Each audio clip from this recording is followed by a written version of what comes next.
السلام علیکم جی، دس از وقار ریاض، آپ کو ڈیجیٹل پلیٹ فارم میں خوش آمدید۔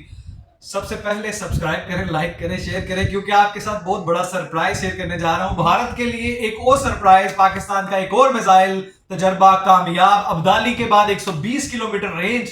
طے کرنے والا، زمین سے زمین مار کرنے والا ایک اور تجربہ کامیاب ہوا۔ اب بھارت کی خیر نہیں ہے۔ اور ایک اور آپ کو خبر دے دوں کہ ایک اور سرپرائز تیار ہے پاکستان کے لیے، پاکستان کے رہنے والوں کے لیے ایک خوشخبری، پاکستانیوں کے لیے ایک اعزاز۔ نیو یارک ٹائم نے چیف آف آرمی سٹاف کو most powerful and influential Pakistani قرار دیا ہے۔ Chief of army staff general Syed Asim Munir صاحب کو۔ جنرل سید عاصم منیر نہ صرف پاکستان کے موسٹ پاورفل اینڈ انفلوئنشل شخص ہیں، بلکہ دنیا کے 500 جو موسٹ انفلوئنشل شخص ہیں ان میں ان کا نام بھی شامل ہے۔ اب آپ کو بتاؤں، نیو یارک ٹائم نے اس بات کا اعتراف کیا ہے، دنیا نے اس بات کا اعتراف کیا ہے کہ جو قائدانہ صلاحیتیں چیف آف آرمی سٹاف میں اس مشکل وقت میں، کڑے وقت میں، ہارڈ ٹائم میں، جس طرح پاکستان انڈیا کی ٹینشن میں، کنفلکٹ میں جو role chief of army staff نے ادا کیا ہے، nobody can play the same role, even it can not be, nobody can think about it۔ لیکن اس کا اعتراف نیو یارک ٹائم نے ایک آرٹیکل میں کیا جس میں یہ کہنا تھا کہ اپنے جوانوں کے ساتھ کھڑے ہونا، اپنے میدان میں کھڑے ہونا، ایک اپنے میدان میں کھڑے ہو کے اپنے نوجوانوں کا لہو گرمانا اور ان کے ساتھ کھڑے ہو کے ان کو موٹیویٹ کرنا اور ساتھ یہ علم بلند کرنا کہ ہم اپنے ملک کے دفاع کے لیے، جس کا دفاع جو ہے وہ ناقابل تسخیر ہے، ہم اپنے دفاع کے لیے، سلامتی کے لیے، اس کی سوورنٹی کے لیے ہم وقت حاضر ہیں۔ اور پاکستان فوج پاکستان کا دفاع کرنے میں ہر طرح کا کردار، جان مال حاضر ہے۔ اسی طرح ہم بھی اپنا جان مال، عزت ہر طرح سے پاکستان فوج کے ساتھ شانہ بشانہ کھڑے ہیں۔ اور یہ ہمارے لیے اعزاز کی بات ہے کہ چیف آف آرمی سٹاف کو نیو یارک ٹائم نے ان کی قائدانہ صلاحیتوں کا اعتراف کیا اور یہ کہا کہ دو قومی نظریہ پہ کاربند اور سختی سے کاربند ہے چیف آف آرمی سٹاف، جبکہ بھارتی نریندر مودی جو کہ کشمیریوں کا قاتل ہے، گجرات کا قاتل ہے، جو کہ اسرائیل کا پارٹنر ہے، جو فلسطینیوں کا قاتل ہے، وہ صرف سیاسی مقاصد حاصل کرنے، مسلمانوں کو اپنا دشمن سمجھتا ہے، ہندوتوا کی راہ میں رکاوٹ سمجھتا ہے، اسی لیے اس کی بھونڈی حرکات ہے۔ آپ نے ایک چیز تو سنی ہوگی کہ جب عورتوں کی آپس میں لڑائی ہوتی ہے تو وہ ایک دوسرے کو گالم گلوچ کرتی ہیں، کیونکہ ان کے پاس وہ ایسی چیز تو ہے نہیں، تو وہ کیا کرتے ہیں، پھر وہ گالم گلوچ کے ساتھ وہ دھمکیاں جو ہیں وہ اپنے شوروں سے منسوب کر کے دیتی ہیں۔ تو آپ سمجھ تو گئے ہوں گے۔ تو بھارت بھی جو ہے نا وہ چوڑیاں پہن کے بیٹھا ہوا ہے، اور یہ نریندر مودی اور تو کچھ کر نہیں سکتا تو کیا کرتا ہے، گدر بپیاں اور دھمکیاں لگاتا ہے، اور یہ اسے لڑا تو جاتا نہیں، نہ قابل ہے، نہ صلاحیت ہے، نہ ان کے اندر جو ہے وہ ہمت ہے، طاقت ہے، نہ اوقات ہے ان کی کہ پاکستان سے لڑ سکیں۔ تو پھر کرتے کیا ہیں، کبھی چناب کا پانی بند کر دیتے ہیں، کبھی جہلم میں پانی چھوڑ دیتے ہیں، کبھی یوٹیوب بلاک کر دیتے ہیں، کبھی پیجز بلاک کر دیتے ہیں، کبھی ہمارے جو ہے وہ وزارت دفاع کا جناب انسٹاگرام اکاؤنٹ بلاک کر دیتے ہیں۔ تو یہ ان کی عورتوں والی حرکات ہے، بلکہ عورتیں ان سے 1000 درجے بہتر ہیں، ان سے خواجہ سرا بھی 1000 درجے بہتر ہے نریندر مودی سے۔ اب ہوتا کیا ہے جناب، پاکستان سے لڑنے کی اوقات تو ہے نہیں، ہمت تو ہے نہیں، ابدالی کا مقابلہ تو کر نہیں سکتے۔ جدید جو ہے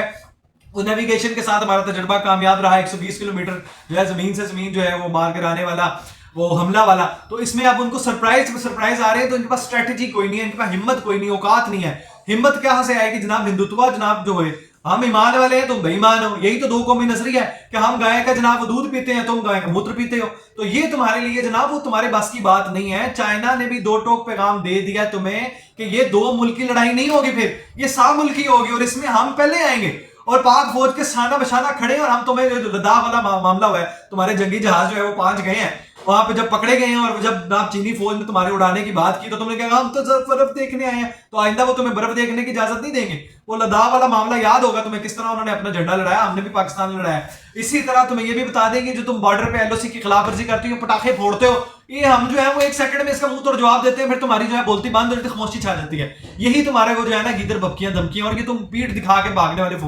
بھارتی ہو، ہندوتوا ہو، تو پھر کرتے کیا ہو، سچ کا سامنا تو کرنا نہیں آتا، سچ بول نہیں سکتے، فالس فلیگ آپریشن کرتے ہو، یہی تمہاری اوقات ہے۔ پھر ہم نے تو تمہیں دکھا دیا LOC کے قریب سارا بھارتی میڈیا دیکھ لے کہ کس طرح ہم نے غیر ملکی میڈیا کو دعوت دی، ساروں نے دیکھا کس طرح تمہارا ایجنڈا بے نقاب ہوا، کس طرح تمہارے جھوٹ پروپیگنڈا جناب پوری دنیا نے دیکھا، ہم نے وہ بے نقاب کیا۔ بھارتی میڈیا جناب وہ گودی میڈیا جو بھارت کا ترجمان بن کے گند پھیلاتا ہے، فالس فلیگ آپریشن جناب اس کی تشہیر کرتا ہے، اور نریندر مودی کا ترجمان بن کے کردار ادا کرتا ہے، جس کو نہ عقل ہے، نہ سمجھ ہے، نہ بوجھ ہے، صرف ہندوتوا کو جناب وہ ٹارگٹ کرتا ہے، اور وہ پورے بیانیے بنانے، وہ آگے پروپیگنڈا جھوٹ جو ہے وہ پیش کرتا ہے۔ اور بھارتی قوم میں سے لوگ، عورتیں آپ سے پوچھ رہی ہیں، بچے پوچھ رہے ہیں، جوان پوچھ رہے ہیں کہ جناب وہاں تو پرندہ پڑ نہیں مار سکتا، تو پھر آپ کے یہ لوگ انٹر کیسے ہو گئے، حملہ آور کیسے آ گئے، پھر وہ چلے بھی گئے۔ اور آپ کے جناب وہ جو دہشت گردوں کے کیمپ تھے وہ عطا طاہر نے آپ کی وہ بھونڈی حرکات وہ بھی دنیا کے سامنے بے نقاب کر دیا. ایران نے بھی آپ کو وارننگ دے دیا, ایران نے بھی آپ کو میسج بھیج دیا دو ٹوک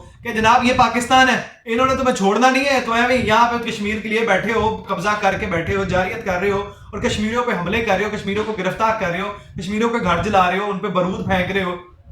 اور کشمیریوں کے جناب وہ ان کو گرفتاریاں کر رہے ہو اور کشمیریوں کو شہید کر رہے ہو. بربریت جو ہے تمہاری, وہ جنگ جو ہے وہ تمہارا جنگی جنون وہ تو ہے نہیں, وہ تمہارے اندر جناب باولے کتوں کی طرح تم پیچھے پڑے ہو, لیکن کر تم کچھ سکتے نہیں. ہم تو کہہ رہے ہیں یہ سینے حاضر کھڑے ہیں, اور آؤ سامنے میدان میں آگے لڑو نا. یہ پانی بند کرنا, یوٹیوب بلاک کرنا, انسٹاگرام بلاک کرنا, ویب سائٹس بلاک کرنا, سائبر اٹیک کرنا, یہ تو تمہاری اوقات ہے, یہ تو تم اتنے تو بہادر ہو, سامنے آگے لڑتے نہیں ہو. جہاز آتے ہیں رافیل تمہارے بھگا دیے جاتے ہیں, وہ حملے تمہارے نا. ہم یہاں پہ پاکستان کا دفاع ناقابل تسخیر ہے, ہم اپنا امن قائم کرنا جانتے ہیں, دفاع کرنا جانتے ہیں. قومی سلامتی کو بھی کہیں گے کہ اجلاس بلائیں, ہم ہر طرح کی شواہد پیش کریں گے, شواہد تحقیقات کے لیے, نیوٹرل تحقیقات کے لیے, شفاف تحقیقات کے لیے. ہم خود کہتے ہیں جناب ہم حاضر ہیں. پوری دنیا میں کہہ رہا ہے, سوئٹزرلینڈ نے بھی اوپر کیا, لیکن یہ بھارتی ان کے جھوٹے ہونے کی دلیل ہے کہ یہ بھاگ جاتے ہیں, یہ وہاں پہ آتے ہی نہیں ہیں. آپ کو سکھوں نے بھی جناب وہ مات دیا, آپ کو سکھوں نے بھی میجر گورو آریہ کو بھی دیا ہے. سکھ جو ہے وہ پہلی فرنٹ لائن پہ جناب وہ سامنے کھڑے ہوں گے, ہمیں تو وہاں ان کی ضرورت نہیں ہے, ہمارا ہر بچہ لڑنے کو تیار ہے.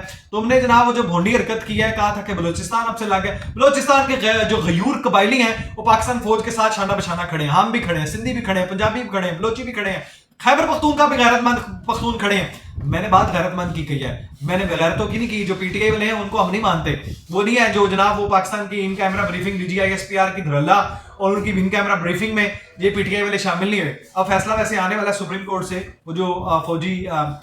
تحویل میں جناب وہ عدالتوں میں جو سویلینس کا ٹرائل ہے اس کا بھی فیصلہ محفوظ ہے, وہ بھی آ جائے گا آپ کے لیے, وہ بھی سرپرائز رہے گا. یہ میں اپنا انالیسس انڈرسٹینڈنگ کے ساتھ کہہ رہا ہوں. نیو یارک نے باقاعدہ اس بات کا اعتراف کیا ہے کہ جو آرمی چیف کی صلاحیتیں ہیں ان کا وہ جو کوئی ان میچبل ہے, انہوں نے جس طرح اپنی فوج کو جو ہے وہ قائدانہ صلاحیتوں سے ان کو سپروائز کیا, ان کو لیڈ کیا ہے, ان کے اندر اپریشیٹ کیا, ان کو موٹیویٹ کیا ہے, جس طرح وہ ٹینک پہ سوار ہوئے ہیں, جس طرح انہوں نے دشمن کو للکارا ہے, جس طرح انہوں نے اپنی فوج کے ساتھ کھڑے ہوئے ہیں اور ساتھ کھڑے ہو کے اسٹریٹجی دی ہے, یہ صلاحیتیں پوری دنیا مانتی ہے. یہ صرف پاکستان کے موسٹ انفلوئنشل جو ہے نیو یارک ٹائمز کے مطابق نہیں ہے, یہ پوری دنیا کے موسٹ انفلوئنشل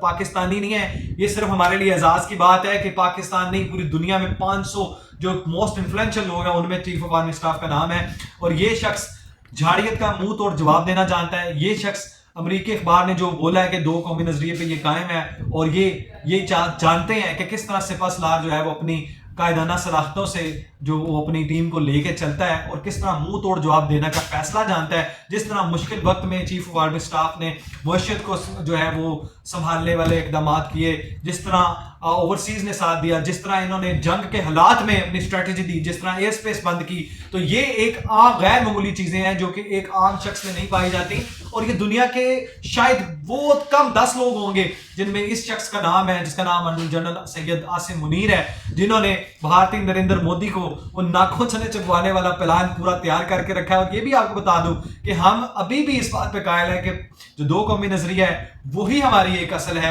اور یہی ہماری قوم کے اندر بھی یہی اصل ہے کہ ہم ہر طرح سے ہندو سے الگ ہیں, ہندوتوا سے الگ ہیں. یہ جو کشمیریوں پہ مظالم اٹھاتے ہیں, یہ جو طویل جنگ چاہتے ہیں, لیکن یہ ہم نے یہ کچھ سیکنڈز کی بات ہے, کچھ منٹس میں ہم ان کو برباد کر کے باہر پھینک دیں گے. اس لیے صرف ڈس ایڈونچر کرنے کی بھونڈی حرکت کر کے دیکھو ایک بار. یہ جو ایئر انڈیا کا جو معاملہ ہم نے کیا ہے, فضائی حدود کی بندش ہے, آج 12واں دن ہو گیا, وہ بھی آپ کو مزہ تو آ رہا ہوگا.